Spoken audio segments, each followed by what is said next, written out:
hangin ang tubig mula sa dagat na itulak at umabot na hanggang sa loob ng gusali.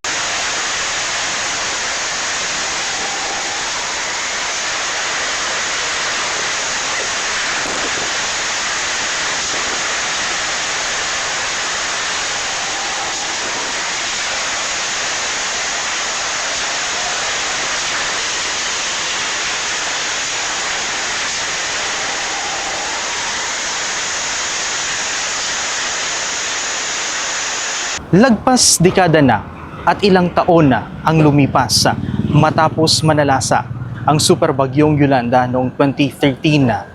Matagal na panahon na ang nakakalipas. Pero ang mga alaala nito ay nananatiling sariwa sa mga biktima. 12 taon na ang nakakalipas matapos harapin ng Eastern Visayas ang isa sa mga di malilimutan at nag-iwan ng marka at bakas sa mga waray na nasaksihan ng buong mundo. Ngayong araw, ating alalahanin ang nangyari 12 taon na ang nakakalipas. Ang bawat taong may kwento ng puot, lungkot, galit, pero nananatiling matatag, matibay, puno ng pag-asa at pagtitiwala sa Diyos. Ito ang Pagdumdum Yolanda 12 Years. Ebombo Radyo Tacloban Special Report.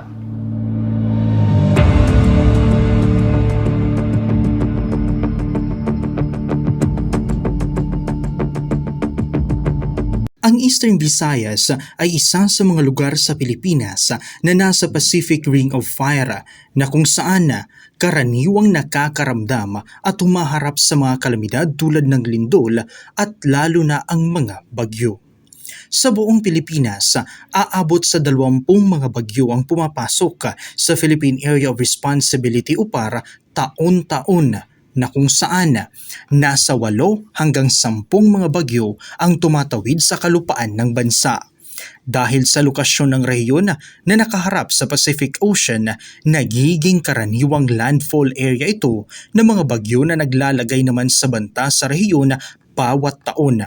Dahil na rin sa karaniwang direksyon ng mga bagyo na kumikilos westward na tinatawid naman ang buong Visayas region.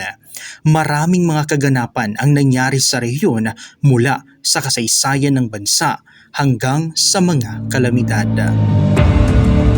Nariyan ang unang pagdating ni Ferdinand Magellan sa Homonon Island, Eastern Samar noong March 16, 1521 hanggang sa pagsasagawa ng unang Christian Mass noong March 31 sa Limasawa Island, Southern Leyte.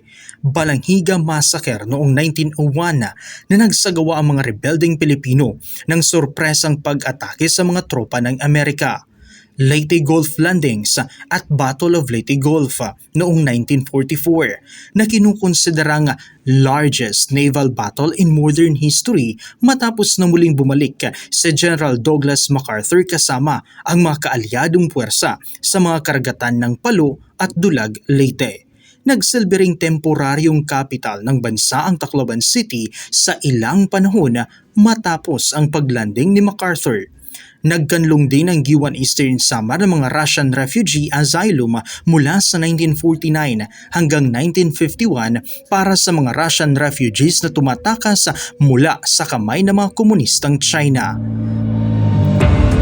Nangyari din sa rehiyon ang iba't ibang mga kalamidad tulad ng Ormoc flash flood noong 1991 dahil sa malakas na buhos ng ulan dala ng tropical storm na kumitil ng mahigit 6,000 na mga individual na kinukonsidera namang worst single flood event sa rehiyon. Nangyari rin noong 2006 ang St. Bernard landslide na nilibing ang buong komunidad at kumitil ng halos 1,200 na mga tao. At ang most powerful tropical cyclone ever recorded to make landfall nangyari noong 2013 dahil kay Super Typhoon Yolanda na kung saan mahigit 6,300 na mga individual ang nawalan ng buhay at milyon ang mga na-displaced. November 8, 2013, nangyari ang isa sa mga hindi malilimutang pangyayari at nailagay sa kasaysayan. Ang pinakamalakas na bagyo ng taon na nangyari.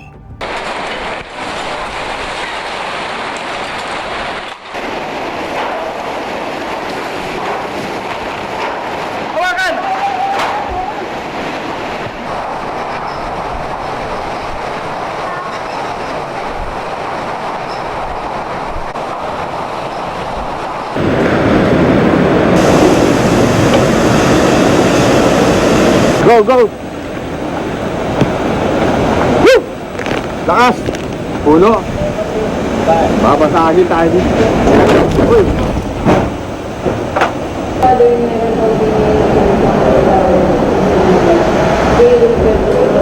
Ano pong pinagdarasal niyo? Sana tumitin na din. Tsaka kasi marami pa din akong relative na Ma'am, pwede pa kayong makakuha niya kasi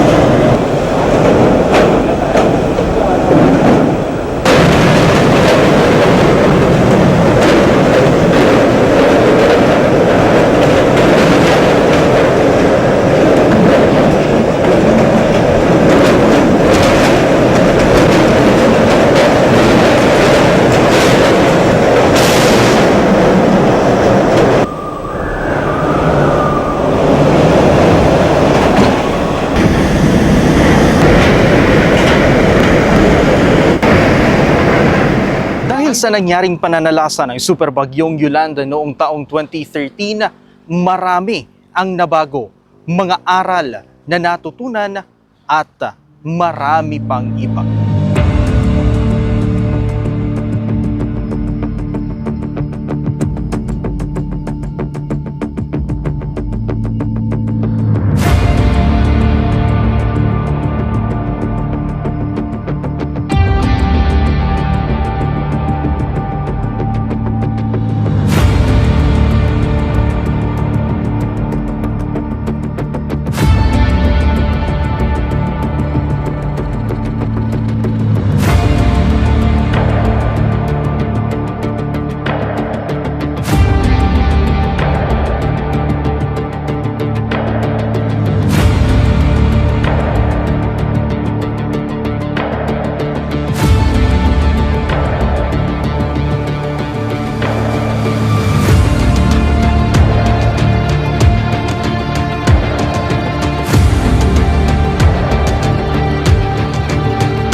Yung anak ko, napatay na isa.